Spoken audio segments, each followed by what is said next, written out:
one of the first real memories, case examples of my bafflement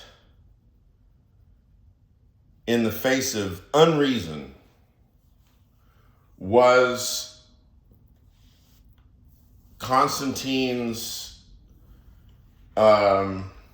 propensity to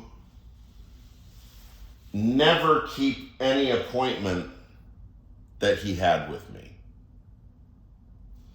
Now, this ranged from making commitments with me such that there would be a particular destination,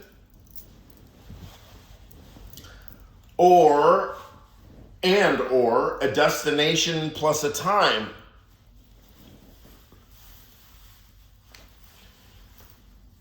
So the prototypical example is that of the weekend at Bernie's. The weekend at Bernie's. We could call it that. May very well have been that.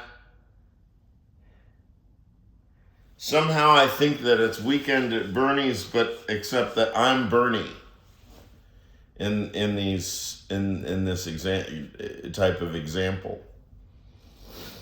Okay, so there I am. This is what, I guess, right after the divorce. So we're talking about kindergarten. 5 years old, something.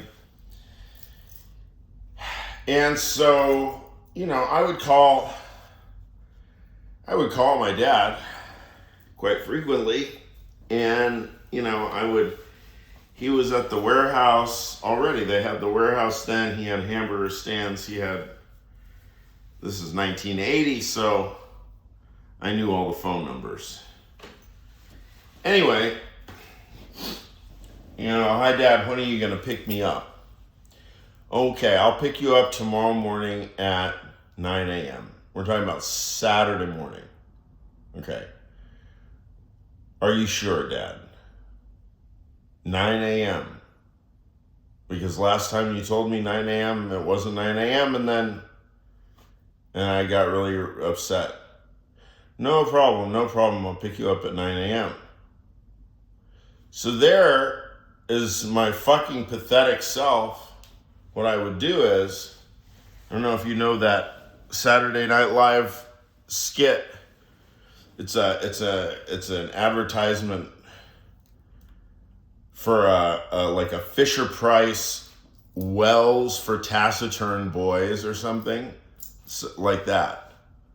And it's just like a small boy kind of kneeling by this miniature well, and he's just gazing in, I guess, at his reflection in the well.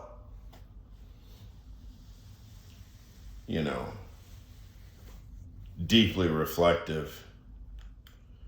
Well, when your dad shits on you like that, as a rule, it makes you reflective. Because it's painful. And, if you want to create a doubling of mind, Herr Nietzsche, you want to get somebody to remember something, try hurting them. That'll do the trick.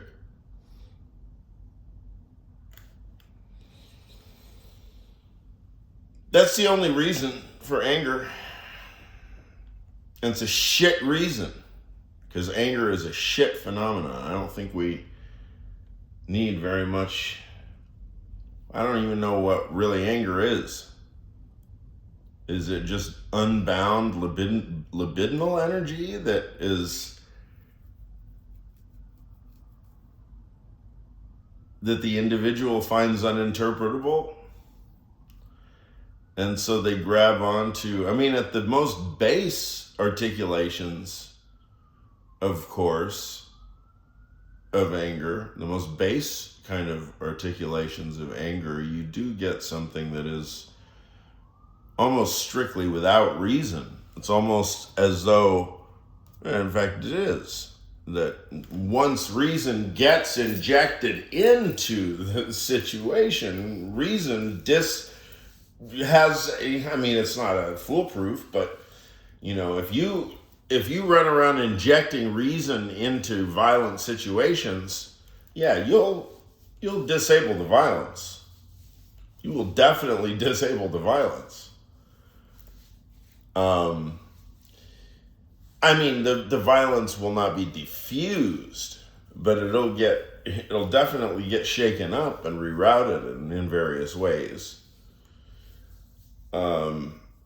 So, yeah, I mean, anti-violence tactics are not necessarily just straightforward non-violence, because libidinal energy is violent, and I think it's almost the way that I feel like I want to approach it is like the bomb squad or something.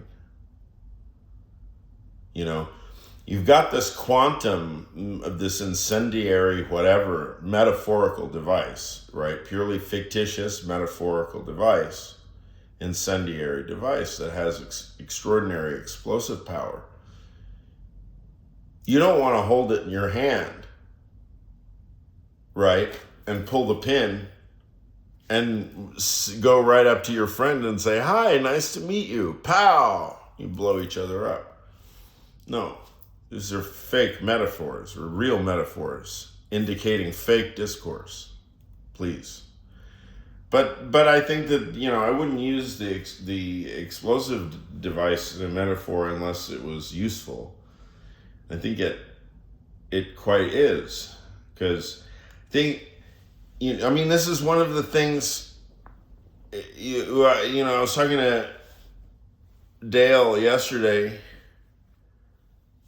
She was talking about anger management groups that she used to go to in the 80s. And they had like Nerf baseball bats and big pillows and stuff. And it was very ritualistic, and they would make kind of circle, like seminar circle, and they'd go around the circle, and then each person would have this kind of ritual. I went with her several times myself. I definitely didn't do do a whole anger thing, and I don't remember if she did either. But boy, yeah, people went berserk, and they went up there with like stuffed animals and like handwritten notes and stuff that are all folded and crumpled up and everything. They arrange everything around and then put the pillows out and the Nerf bat. You motherfucker! Bah, bah, bah, bah. Right, for as long as they like to. It was fantastic. I mean, pretty jarring, but I didn't do that when I was 4 or 5. No, I did. I wasn't taken to those things until I was like 15. God, it's already 9 minutes in. Jesus. When am I ever going to talk about Konstantine?